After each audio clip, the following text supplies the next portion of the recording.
My next guest, the Executive Vice President at the National Taxpayers Union, Brandon Arnold. Brandon, thank you so much for joining us. Wanted to talk about all the rage these days, Bidenomics. They can't stop saying it down there at 1600 Pennsylvania Avenue. Meanwhile, on Main Street, the reality telling a much different story.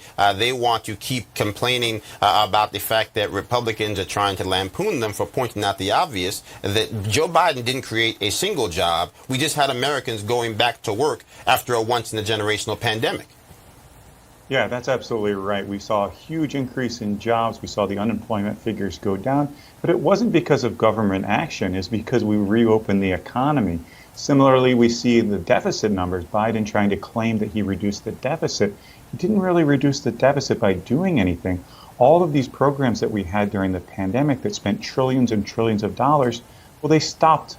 They were turned off just as a matter of statute. They were scheduled to turn off, and they did. And as a result, we saw fewer dollars going out the door in the form of spending programs, and therefore the deficit was reduced somewhat. Now, the deficit's still an enormous problem, and unfortunately, most of Biden's policies have made things much worse. Absolutely, and I remind people, right, reducing deficit spending isn't the same thing as actually reducing the deficit. Let's actually talk about what Joe Biden has brought to the people on Main Street. He has brought us Bidenflation, brought by virtue of the printing of money. He has brought us an environment where now we have record credit card debt in this nation topping over $1 trillion. He has also brought us what many people are experiencing, over 500,000 Americans at least 60 days behind on car payments, the highest delinquency on car payments going all the way back to 2006. So talk to us about those real everyday American Main Street indicators that the Biden administration seemingly wants to pretend don't exist. Yeah, that's great data out there. And you know, Biden thinks that if he keeps saying things are great over and over again, that eventually people will believe him.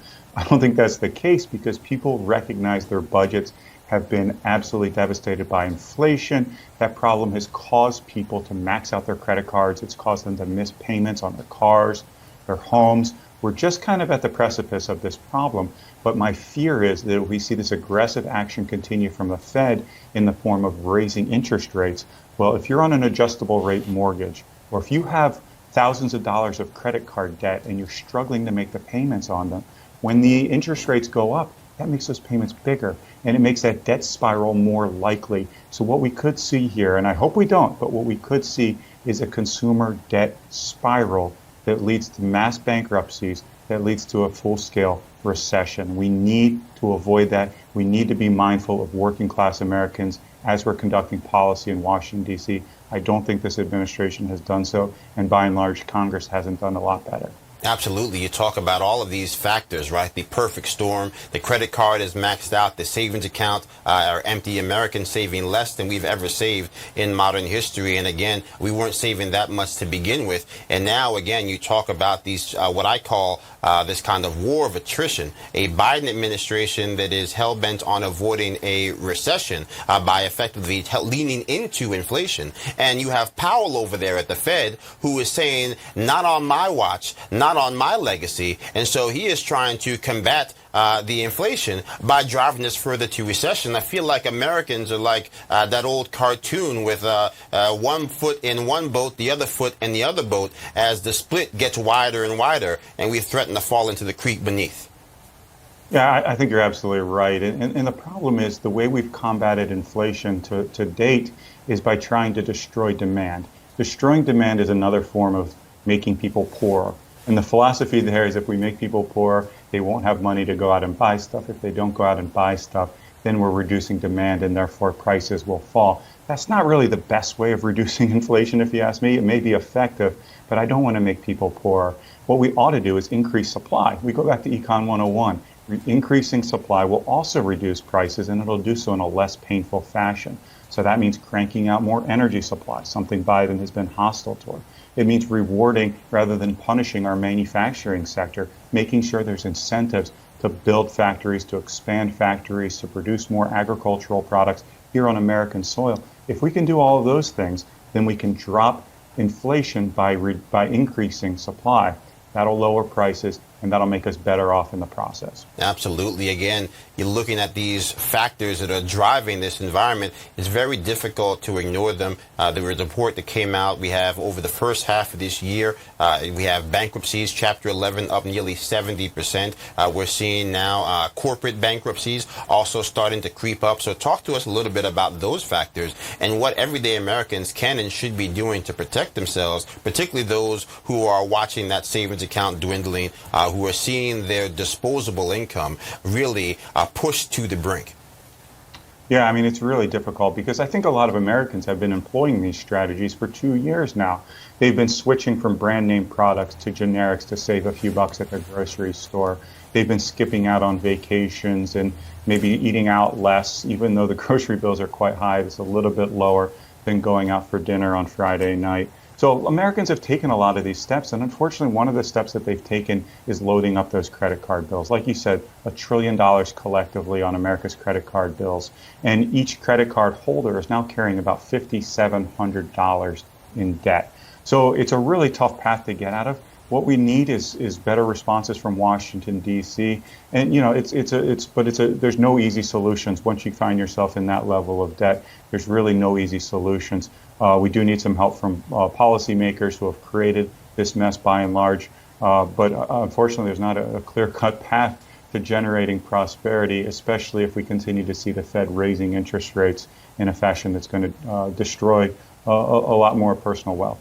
Well, I think to that point, you look at the rising interest rates. Again, the long fear was that we were going to have this stagflation. It appears, again, that the people in D.C. haven't figured out exactly which direction they're trying to push the economy. The things that we do know are happening. We know for a fact that the inflation is still outpacing the wages. They famously told us that the inflation was going to be transitory. Anyone who's ever run a business knew that the inflation wasn't going to be transitory, particularly because that inflation for those wages was always going to be permanently baked in. You can't go to somebody and say, I know I gave you a raise 6 months ago, but now I'm coming to claw that money back. That doesn't happen. That's some Alice in Wonderland economics, voodoo economics. So how do we prepare moving forward? What are some things you think consumers should be trying to do? Are there some investment tactics or just savings tactics they should be approaching this current environment to explore? Well, I'm always a big advocate of saving. The more you save, the better off you are in the future. But saving is actually also good for inflation, because instead of going to the store and spending those dollars, if you're squirreling them away for another day, not only are you going to have a more secure retirement, but you're not injecting those dollars today into a red-hot economy, or what has been a red-hot economy. What we're starting to see right now in the economy, broadly speaking, is consumer spending starting to fall. And I think that is because of the factors we already talked about here, debt being maxed out, people not being able to spend money even when they want to. So consumer spending is about to fall. That's going to hit our retail industry pretty hard, and it could also hurt our manufacturing sector, unfortunately. Manufacturing has been pretty strong in this country. It often is maligned, but it has been pretty strong. The reason it is starting to dip is, not just pandemic factors that might be lingering, but the fact is we need to improve our trade policy to open up foreign markets to make sure our manufacturers can sell things abroad. And we need to fix our tax policy. It's one thing that's underreported is the fact that the Tax Cuts and Jobs Act had a lot of really good provisions that got the economy cooking like it's never cooked before. Those provisions are starting to fall off the books, and we've already seen some incentives to invest in capital structures. That means new factories, expanding factories, start to fall off the books, as well as incentives to invest in research and development.